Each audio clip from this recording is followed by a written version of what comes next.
வணக்கம் மத்தோட டிவிகே கட்சி என்னைக்கு ஆரம்பிச்சாங்களோ அன்னிலிருந்து பார்த்தோன்னா தமிழ்நாட்டில் வித்தியாசமான தற்கொலைகள், வித்தியாசமான முட்டா பசங்க, வித்தியாசமான கிறுக்கு பசங்க இவங்கெல்லாம் ஹைடனா இருந்தாங்க.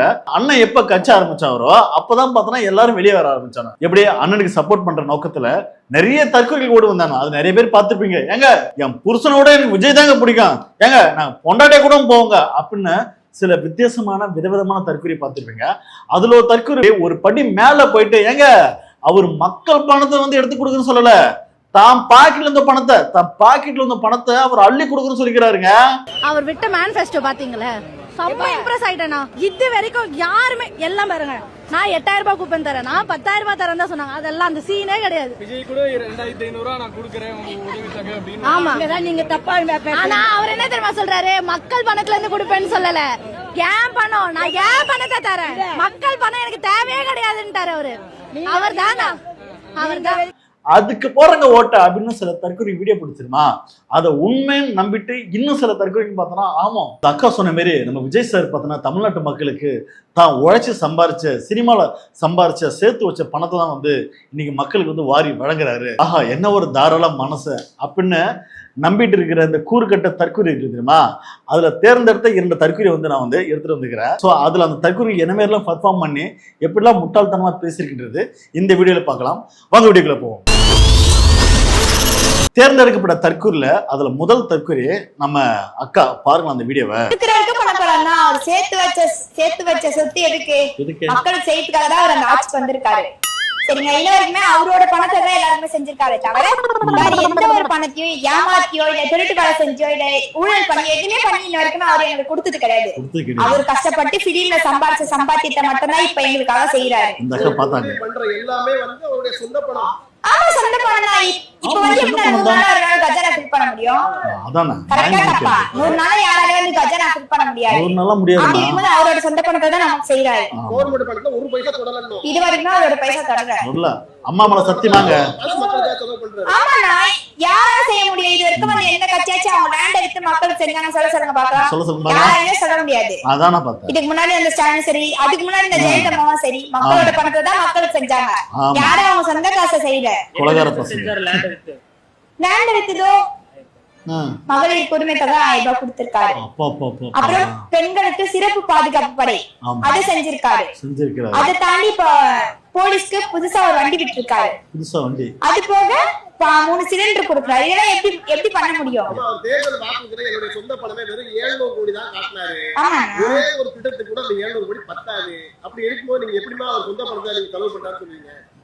ஏன்னா 700 கோடி சொல்றாரு ஒரு எபிசோடு.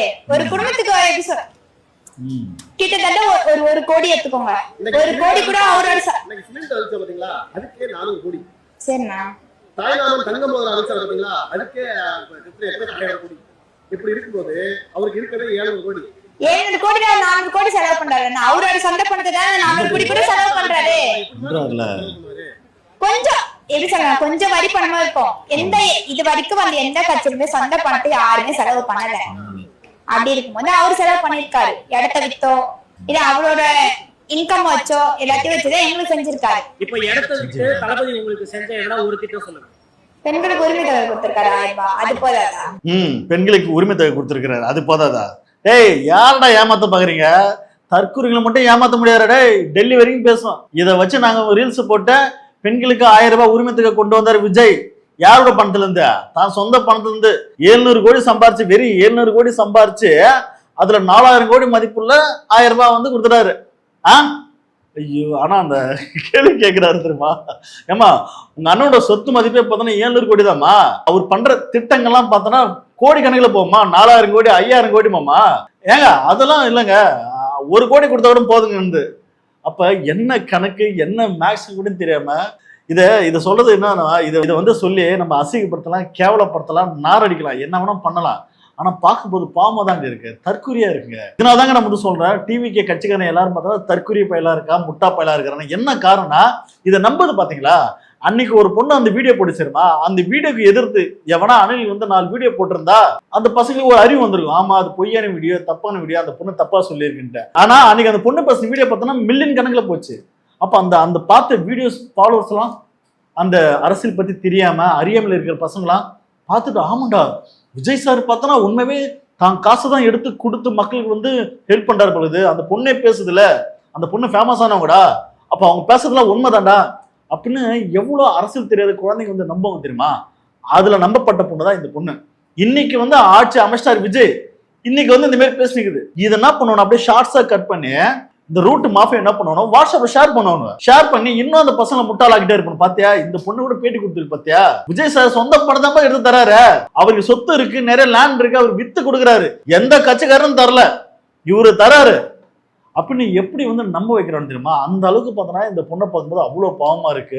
அப்ப இது போன்ற தற்கொலைகள் கிட்ட வந்து விஜய் சார் லஞ்சத்தை ஒழிச்சிட்டாருப்பா, விஜய் சார் ஆட்சியில 100 நாள்ல பார்த்தோன்னா லஞ்சமே இல்லப்பா, எங்கேயுமே ஊழல் பண்றதே இல்லப்பா அப்படின்னு சொன்னாலும் இந்த தற்கொலைக்கு நம்பணும். ஏன்னா இது போன்ற பெண்கள்லாம் பார்த்தோன்னா ஆமா விஜய் சார் ஆமாண்டி, விஜய் சார் லஞ்சத்தெல்லாம் ஒழிச்சிட்டாரு, விஜய் சார் ஆட்சியில பார்த்தோன்னா போதை கஞ்சா எங்கேயுமே இல்லடி, விஜய் சார் ஆட்சியில பார்த்தோன்னா ஒயின் ஷாப்லாம் ஈத்து முடிட்டாங்கடி, பெண்கள்லாம் சுதந்திரமா இருக்காங்கடி, பாதுகாப்பா இருக்காங்கடி, இப்ப பாரு நம்ம பெண்கள்லாம் நம்ம வந்து ரோட்ல வெளியே சுதந்திரமா போறோம் பாரு அப்படின்னு அந்த தற்கொலைங்க தன்னைத்தானே வந்து ஒரு புத்திசாலித்தனமா ஒரு அறிவாளித்தனமா பார்த்தோன்னா அது ஒரு உலகத்துல வந்து வாழ்ந்துங்க. ஏமா விஜய் சார் ஆட்சியில் இல்லாம பார்த்தோன்னா பெண்கள் வெளியே வந்தாங்க, வர போற பெண்கள்லாம் கொண்டுபடி எவனும் பாலியல் பண்ணல, பாலியல் பண்ணா கூட அவனுக்கு தக்க தண்டனை கொடுத்தாங்க. ஆனா அதை வந்து ஒரு ஃபேக்கா நெரேட்டிவ் செட் பண்ணி பாத்தியா இந்த ஆட்சியில பார்த்தோன்னா பெண்களுக்கே பாதுகாப்பு இல்ல, பசங்களுக்கே பாதுகாப்பு இல்ல, கஞ்சா போதை தலைவிரிச்சா அப்படின்னு சொல்லி இன்ஸ்டா இன்ஃபுளுசர் காசை கொடுத்து ஏமாத்தினாங்க. அதை பார்த்து நம்பிட்டு இந்த பாப்பா வந்து பேசுது அப்படின்னா பாத்துங்க இவங்க ஃபேமிலி எப்படி இருக்குன்னு பாருங்க. இந்த பொண்ணுக்கே பார்த்தோன்னா அரசியல் பத்தின ஒரு அறிவு புரிதல் இல்லைன்னா அப்ப அவங்களோட ஃபேமிலி சர்க்கிள் எப்படின்னு மட்டும் கொஞ்சம் பாருங்களா. அப்ப என்ன காரணம், அதாவது ஸ்டாலின் அவர்கள் வந்து பெண்களுக்கு வந்து மகளிருக்கான வந்து 1000 ரூபாய் திட்டம் அவர் கொண்டு வந்தது, அதான் பார்த்தோன்னா விஜய் வந்து செயல்படுத்துறாரு. இது கூட தெரியாம இது வந்து விஜய் சார் தான் 1000 ரூபாய் கொடுக்குறாரு, அவர் தாண்டி கொடுத்தாரு, அது கூட பார்த்தோன்னா அரசு பணத்துல மக்கள் பணத்துக்கு இல்லடி, இது பார்த்தோன்னா சொந்த பணத்துல எடுத்து கொடுத்தாருடி அப்படின்னு இந்த தற்கொலை பேசிட்டு இருக்கும்பா. அதோட உலகத்துல அப்படிதான் இருக்கும். நம்ம ஒன்னும் அந்த போயிட்டு அங்கெல்லாம் போய் பார்க்கல. ஏன்னா ஒரு சில அந்த வாட்ஸ்அப் ஷேர்ஸ் எல்லாம் பார்த்தோன்னா இந்த வீடியோலாம் ஃபயர்ஸ் லைக்ஸ் கமெண்ட்ஸ் அப்படின்னா பார்த்தோன்னா இன்னும் இந்த தமிழ்நாட்டில் உள்ள இன்னும் நிறைய மக்கள் பார்த்தோன்னா அரசியல் படுத்தப்படாம அரசியல் தெரியாம என்னன்னு தெரியாம வாழ்ந்துக்கணும்னு தெரியல. ஏன்னா ஒரு மீடியா முடிவு வந்து பேசுது எவ்வளவு, அதுவும் கான்பிடண்டா கட்ஸா பேசுது, அதுதான் அது பேச ட்ரூன்னு சொல்லி பேசுது, அந்த அளவுக்கு உண்மைன்னு சொல்லி பேசுது. ஆனா அது பேசுறது ஃபுல்லா பார்த்தோன்னா அது ஒரு தனி உலகம், ஒண்ணுங்கிற தற்கொலை மாதிரி பேசுது. ஆனா பார்த்தோன்னா அது கான்பிடண்டா எந்த அளவுக்கு பேசுது ஃபேஸ்புக்கு பாத்தியா, நம்ம இவ்வளவு பேர் வந்து மீடியா வந்து ஷூட் பண்றாங்க தெரிஞ்சும் அது ஒரு உண்மையை சொல்ற மாதிரி பேசுது. அப்ப இவ்வளவு வந்து வெள்ளந்தியானா ஒரு அரசியல் தெரியாம ஒண்ணுமே தெரியாம ஒரு பெண்ணு அரசு விஜயை நம்பி ஓட்டு போட்டுருக்குன்னா அப்ப எவ்வளவு பேர் மேனிபுலேட் பண்ணி ஓட்டு போட்டுருப்பாங்க. அப்ப உண்மையை பார்த்தோன்னா தமிழ்நாட்டு மக்களுக்கு பாதி பேருக்கு முக்கால்வாசி பேருக்கு அரசியல் தெரியலையா, அரசியல் தெரியாம வந்து ஓட்ட போட்டாங்களோ. அப்ப பொய்யான வந்து ஒரு வந்து மார்க்கெட்டிங் வந்து இந்த ரூட் மாப்பை வந்து இந்த இலசு மேல கொண்டு போயிட்டு தெளிச்சதால அதுக்கு ஃபுல்லா நம்பிட்டு பார்த்தோன்னா விஜயானா சூப்பரா வந்து நல்லது பண்றவர், விஜயானா சூப்பரா பார்த்தோன்னா மாற்றத்தை கொடுத்துருவா ஓட்ட போட்டாங்க. அதுவும் இல்லாம ஒரு படி மேல போயிட்டு இந்த ஃபயர் அப்படின்னு ஒரு மீடியாவில் ஒரு யூடியூப் சேனல், அந்த யூடியூப் சேனல் ஒரு பையன் வந்து பேசுறான், மைக்கு பேசணும் வந்து கெத்தா பேசுறான் கான்ஃபிடண்டா, விஜய் சார் ஆட்சியில லஞ்சமே ஒழிச்சிட்டாரு, லஞ்சம் வாங்கின யாரோ ஒரு அதிகாரி நினைச்சானா லஞ்சம்னா என்ன, அவனுக்கு என்ன தேவைப்படும், கார் வாங்கணும் ஆசைப்படுவான், அப்ப கார் வாங்க காசு இல்லைன்னா லஞ்சம் வாங்குவான், அப்ப காரை கொடுத்துட்டா லஞ்சம் வாங்க மாட்டான். இப்படின்னு வந்து கான்ஃபிடண்டா பேசுறாங்க ஒரு பையன். அதுவும் அந்த பையன் பேசுறது அவ்வளவு முட்டாள்தனமா இருக்கு, எவ்வளவு கான்ஃபிடண்டா பேசணும் தெரியுமா? முதல்ல அந்த வீடியோ பார்த்துட்டு பேசுவோம். அது தேவையானதுன்னு நாங்க நினைக்கிறோம், நிறைய பேர் தேவையானதுன்னு நினைக்கிறாங்க. ஏன்னா இதுதான் உண்மையான மாற்றம். இருங்க நான் ஏன்னு சொல்லிடுறேன். உண்மையான மாற்றம் ஒரு வந்து அரசியல் என்பது வந்து பணக்காரர்களுக்கானதான், ரவுடிகளுக்கானதான். இல்ல வந்து நமக்கு ஆக்சஸ் இல்ல, ஒரு சாதாரண காமன் மேன் வந்து இப்ப நான் படிச்சுட்டு போலீஸ் ஆபீசர் ஆகுறேன்னா எனக்கு ஒரு போலீஸ் கார் இருக்கு, அதுக்கான ஒரு செட்டப் இருக்கு, நான் என்னோட சொந்த செலவுல பெரிய அது ஒரு கஷ்டம் அப்படின்னு கிடையாது, என்னால ஒரு போலீஸ் ஆபீசர் ஆக முடியும், நான் ஒரு இன்ஸ்பெக்டர் ஆகிறேன் அப்படின்னா அதுக்கு ஒரு ப்ராப்பரான செட்டப் எல்லாமே இருக்கு. ஆனால் ஒரு சாதாரண இளைஞர், படித்த இளைஞன் வந்து அரசியல்வாதி ஆகணும்னு நினைச்சா அவன் வந்து என்ன யோசிக்கிறான், எனக்கு முதல்ல இவ்வளவு பணம் வேணும்னா யோசிக்கிறான். அப்ப அதை உடைக்கிறாரு. அவர் என்ன பண்றாரு, இதுக்கு ஒரு சிஸ்டம் ப்ராப்பரா கொண்டு வராரு. இப்ப வந்து ஒரு கார் இருக்கு, உங்களுக்கு வந்து இது இருக்கா, இது வந்து கவர்மெண்ட் செலவுல இருக்கு அப்படின்னும் போது அது கவர்மெண்ட் கார், அது அப்ப இதை ஈஸியா ஆக்சசிபிள் ஆக்குறாரு. யாரான பொலிட்டிஷியன் பாத்தீங்களா ஆக்சஸபிளா மாத்துற ஒரு விஷயமா தான் நான் அதை பாக்குறேன். So I welcome it as a youngster. அத பாத்தீங்களா, இந்த பையன் பேசும்போது அந்த ஆங்கர் அப்படியே அப்பா எவ்வளவு அறிவா பேசுறடா ஐயோ அப்படின்னு மேல அந்த மேடம் பாக்குறாங்க. ஏன்னா அந்த மேடம் ஒரு அணிலு. சரி பாப்பா, அதாவது டே தம்பி உங்களோட ஒரு கேள்வி ஒண்ணு கேட்கணும். அதாவது உங்க டிவிகே கட்சியில வந்து இந்த எம்எல்ஏ கேண்டிடேட் வரவன் எம்பியா வரலாம் பார்த்தனா ஏழை படிச்சவன் தான் வரான்னு பாத்துக்கிறியா? லைலா மணிக்கு ஏன்டா வந்து எம்எல்ஏ பதவியே தரல, லைலா பண்ணிக்கிட்டு காசு இல்லடா 5 கோடி கேட்கறாடா ஒரு சீட்டுக்கு. ஏன்னா டேய் உன் கட்சிக்காரனே பார்த்தா டிவிகே கட்சிக்காரன் பார்த்தா கண்ட மணிக்கு காரி துப்புனான்டா. நாங்க விஜய் ரசிகர் மன்றம் எப்ப ஆரம்பிச்சதோ அன்னில தான் வந்து போஸ்டர் ஓட்டுறேன், எங்களுக்கு சீட்டு இல்லைன்றாங்க. சாதியை பார்த்து சீட்டு தரான், காசு கொடுத்தவங்க சீட்டுன்றான். சைக்கிள்ல வந்தவங்க தான் நாங்க சீட்டு நம்ம புசியானது சொன்னாப்புல. ஆனா ஏடிஎம்ல இருந்து வந்தவங்க எல்லாம் ஊழல்வாதிகள்லாம் பார்த்தா ஃபர்ஸ்ட் சீட்டு, முதல்ல சேர்ந்தவங்க பார்த்தா தூக்கி பின்னி அமைச்சிட்டாங்க. லைலா மணிக்கு கொடுக்க வேண்டியதானே சீட்டு. அப்ப லைலா மணிக்கிட்ட காசு இல்ல. 5 கோடி எவன் தரணும், 5 கோடில இருந்து 15 கோடி வரைக்கும் பேரம் பேசிக்கிறானு இவங்க எல்லாரும். இந்த கட்சியில வந்து இப்படி வந்து காசு கொடுத்துதான் சீட்டு வாங்கினானுவ. இது இந்த பையனுக்கு தெரியுமா? டே தற்கொலை, இவன் எதை நினைச்சுக்கிறான், நம்ம மைக் பேசணும் நல்லா பேசுறோம், நம்ம ஒரு யங்ஸ்டர்ஸ், நாளைக்கு விஜய் சார் நமக்கு சீட்டு கொடுத்துருவாரு அப்படின்னு பாத்துக்கிறான். ஏய் விஜய் சார் மேல ஆசைப்பட்டு விஜய் சார் நமக்கு சீட்டு கொடுப்பாரு அப்படின்னு ஓடி வந்தவங்களாம் காரித்து போன வீடியோ எல்லாம் வந்து நிறைய இருக்கு. நியூஸ் பாக்குறியா இல்லையா? எவ்வளவு அறிவாளித்தனமா பேசுறடா அந்த ஐயோ. அதுக்கு அந்த ஆங்கர் மேடம் பாத்தியா, அப்போ என்ன அறிவாளி பையன் அப்படின்னு பாக்குறாங்க அந்த மேடம். சரி அடுத்து என்ன சொல்றேன்னு பாப்போம். நடைமுறையில் என்ன நடக்குது? சென்னைக்கு பக்கத்துல ஒரு தொகுதி, சென்னை நடைமுறையில 4 கார் வச்சிருக்காங்க, கூடாது கொடுக்க கூடாது. சென்னைக்கு பக்கத்துல ஒரு தொகுதிங்க. அவர் வந்து மோட்டார் பைக்ல போயிருந்தாரு அந்த எம்எல்ஏ, எனக்கு தெரியும், தாவேக்கா எம்எல்ஏ தான், தொகுதி பேர் சொல்ல விரும்பல. எலெக்ட் ஆன அடுத்த நாள் அவர் வீட்டு வாசல்ல 7 கார் நிக்குது. எடுத்துக்கோங்க, நம்ம கார் கொடுத்துட்டு போறாங்க. எத்தனை கார் வரும்? நீங்க சொல்றது திமுக அதிமுக நிறைய பேர் கார் வச்சிருக்காங்க, கொடுக்க வேணாம் கொடுக்க வேணாம். கொஞ்சம் பேர் தான் வச்சிருக்காங்க. வீட்டுல கார் நிக்குதுங்க, 7 கார் நிக்குது, நான் கண்ணால பாக்குறேன். கார் வச்சிருக்கவங்களுக்கு கொடுக்க வேணாம் சார். ஆனா எளிய மக்களுக்கு வெரி சிம்பிள் காமன் மக்களுக்கு சேவை செய்யணும்னா கார் இருக்க வேண்டிய அவசியம் இல்லைங்க, கால் நடந்து போங்க. Very simple sir. கார் இல்லாதவங்களுக்கு கார் கொடுக்கறத வரவேற்கிறோம்னு சொல்றாங்க. அதுல என்ன தவறு இருக்குன்னு நான் கேக்குறேன். கார் இல்லாதவங்களுக்கு ஏன் கார் கொடுக்கணும்னு கேக்குறேன். எதுக்கு கார் கொடுக்கணும், என்ன அவசியம் இருக்கு? Making politics accessible to the common man. அத நீங்க இத பண்ணாலுமே லஞ்சம் ஊழல் இருக்க தான் செய்யும். ஊழல் இல்லாத இருக்குன்னு நினைக்கிறீங்களா? நீங்க கார் கொடுக்கறதா சார் லஞ்சம். அடுத்த வருஷம் வாய்ப்பு இருந்தா சொல்லுங்க, நம்ம பேசலாம். அடுத்த வருஷம் இந்த கார் கொடுத்தவங்க எல்லாம் ஊழல் செய்யலன்னு சொல்லுங்க. நீங்க இப்ப கார் இல்லன்னு வெச்சுக்கோங்க, அப்பதான் ஊழல் பண்ணுவான். கார் இல்ல ஊழல் பண்ணுவான், எனக்கு செலவு பண்றதுக்கு கார் இல்ல ஊழல் பண்ணுவான். ஒரே நிமிஷம் எனக்கு பொதுவா சிம்பிளா சொல்றேன். எனக்கு செலவு பண்றதுக்கு வந்து காசு வேணும். ஊரா போய் மக்களை பாக்குறதுக்கு காசு வேணும். அப்ப டிரைவர் கொடுக்குறது காசு வேணும், பணியாளர் கொடுக்குறது காசு வேணும். அப்ப நான் அரசியலுக்கு போனேன்னா முதல்ல நான் வந்து காசு எப்படி சம்பாதிக்கிறது தான் பாப்பேன். அப்ப அரசாங்கமே எனக்கு கார் கொடுக்குது, வேலை செய்யறதுக்கு ஆள் கொடுக்குது அப்படின்னும் போது நான் மக்கள் பணியை பாப்பேன். இது போல தற்கொலை எங்கடா பாத்துருப்பீங்களா? ஜல்லட போட்டு தண்ணா கூட பார்த்தா இது போல தற்கொலை நீங்க பார்க்க முடியாது. அப்புறம் சொல்றான் எம்எல்ஏ பார்த்தோன்னா ஏழை எளிய மக்களாம். டேய் எம்எல்ஏ வரம்புற பணக்காரன் தான்டா, எவனும் ஏழையும் கிடையாது. அது வந்து எல்லா கட்சியும் தான்டா. அது டிவி கிளப் பார்த்தோன்னா பல பேர். இப்போது டிவி கிளப் வந்து எம்எல்ஏ ரேஞ்ச் ஓவர் காரா 3 கோடிக்கு லஞ்சம் வாங்கி வந்து காரு இருக்கு, அந்த காரை கூட காட்டுறேன். அப்ப இவருக்கு அப்புறம் வந்தது காரு, அது ஒரிஜினாக்கு எதுக்கு காரு? காரு இல்லாதவங்க காரு கொடுக்கலான்ற ஓகே, அது ஒரு வாதம் அக்செப்டபிள். ஆனா நீ ஒரு காரணம் சொன்ன விளக்கம், அது என்ன சொல்றான், அதாவது எம்எல்ஏக்கு வந்து ஏன் லஞ்சம் வாங்குறாங்க அவங்க பார்த்தோன்னா அந்த யோசனை சிந்தனை வருது. எல்லாரும் காரை ஓட்டுறான், நம்ம எம்எல்ஏ வந்து நடந்து போயினுக்கிறான். எந்த ஒன்றரை எம்எல்ஏ வந்து வாக்கிங் போயினுக்கிறான்.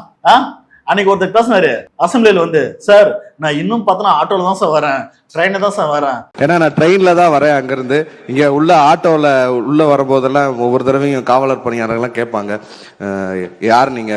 எம்எல்ஏன்னு சொல்லுவேன். ஐடி கார்டுலாம் எடுத்து காமிச்சாலும் நம்ப மாட்டாங்க. பார்த்தா அந்த செகண்ட் டைம் பார்த்தோன்னா சோசியல் மீடியா எடுத்து போட்டானு. அந்த மனுஷன் பார்த்தோன்னா அத்தனை கார் இருக்கு வீட்டுல, அவ்வளவு கோடி வந்து சொத்து வர.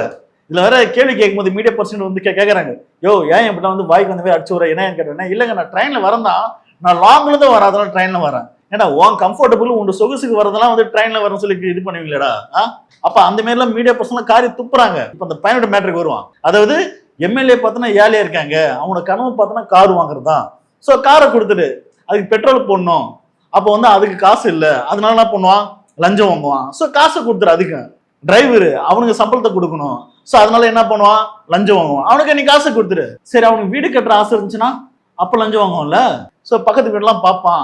நம்ம எம்எல்ஏ பார்த்தோன்னா வந்து குடிசை வீட்டில் வந்து வாழ்றோம், அதனால வீடு வாங்கணும் ஆசைப்படுவான், அப்போ வீட்டை கொடுத்துரு. அதுக்கப்புறம் பார்த்தோன்னா எம்எல்ஏக்கு வந்து பார்த்தோன்னா சரக்கு அப்படி பொண்ணுங்களோட ஜல்சா பண்ண மாதிரி அவனுக்கு வந்து ஆசை தோணுது. ஸோ என்ன பண்ணுவான், அதுக்கப்புறம் பார்த்தோன்னா லஞ்சம் வாங்குவான், அப்போ அதையும் கொடுத்துரு. அதுக்கப்புறம் பார்த்தோன்னா பாலியல் பண்ணுவான். ஸோ அவங்க ஆசை தோணும், அப்போ பாலியல் பண்ற மாதிரி ஏற்பாடு பண்ணி கொடு. இந்த மாதிரி தானே இருக்குது தற்கொலை. அதாவது அவன் ஆசைக்கும் சுகத்துக்கும் வாழ்றதுக்கு நீ ஏற்பாடு பண்ணி தரீங்களா? இதெல்லாம் பண்ணி கொடுத்துறா அவன் வந்து லஞ்சம் வாங்க மாட்டான். டே தற்கொலை. அப்புறம் ஒரு காரணம் சொல்றான், போலீஸ்க்குலாம் பார்த்தோன்னா ஒரு சட்ட பாதுகாப்பு இருக்குல்லைங்க, அதாவது போலீஸுக்கு பார்த்தோன்னா கார் கொடுத்துறாங்க, வீடு கொடுத்துறாங்க, அதுக்கப்புறம் அந்த காவல்துறை லஞ்சம் வாங்க மாட்டாங்க. நீ பார்த்த விலைக்கு பிடிச்சுன்னு உங்க அண்ணன் ஆட்சியில் லஞ்சம் வாங்கல அப்படின்னு நீ நம்பிட்டு இருக்க. டேய், எவ்வளவு காசு கொடுத்தாலும் மனுஷன் ஆசை பத்தாதுடா. எல்லாரும் காசு வாங்கி தானே வந்திருக்கான். எம்எல்ஏ முதற்கொண்டு இப்ப டெண்டர் விடுறீங்களே, டெண்டர்ல நான் சும்மா பேரம் என்னடா பேரம் பேசுறீங்க, கோடிங்களும் பேசிக்கிறீங்கடா. இதுல முட்டு கொடுக்க பார்த்தா சவுக்கு சங்கர் காசு வீசி விட்டு அவரு முட்டு கொடுக்குற எல்லாத்துக்கும் அப்ப இது போன்ற அடிமுட்டாள்தனமா இந்த மாதிரி தற்கூத்தனமா ஒரு பையன் வந்து பேசிருக்கிறான். அது எல்லா டிபேட்டும் இந்த பையன் வந்து பேசிக்கிறான். அதுக்கு அந்த சேனல் பார்த்தா ஐயோ அந்த அக்காவோட ஆன்சர், ஐயோ அந்த பையனை அப்படியே வெயிட் பண்ணி பேச வைக்கிறாங்க. சூப்பர்பா, இந்த பையன் நல்லா பேசுறான்பா. அக்கா தயவு செய்து உண்மையே பார்த்தோன்னா இந்த அக்காவோட வீடியோஸ் நிறைய முறை நான் பார்த்திருக்கேன். ஒரு இடதுசாரி சிந்தனை கொண்ட ஒரு நல்ல கருத்தையில ஒரு நல்லா பேசக்கூடிய ஒரு அக்காவா வந்து இருந்தாங்க. இன்னைக்கு டிவி கிட்ட வந்து காசு வாங்கிட்டு இந்த அக்கா கொடுக்குற முட்டு இருக்கே, எப்பா அப்பா அப்பா முடியலக்கா தயவு செய்து. ஸோ அதனால வந்து ஒரு நல்ல ஒரு நேம் இருந்தது. சவுக்கு சங்கர் எப்படி மாறுறானோ அதே மாதிரி நீங்களும் மாறிட்டீங்க அப்படின்றதான் உண்மையே வந்து வெட்ட வெளிச்சமா இருக்கு. வீடியோ இல்லையா, இது போன்ற தற்கொலைகள் வந்து எவ்வளவு வந்து கான்ஃபிடண்டா பேசலாம் தெரியுமா? இவங்களை பத்தி நீங்க என்ன நினைக்கிறீங்க மறக்காம கமெண்ட் பண்ணுங்க. அடுத்த வீடியோல சந்திப்போம். நன்றி, வணக்கம்.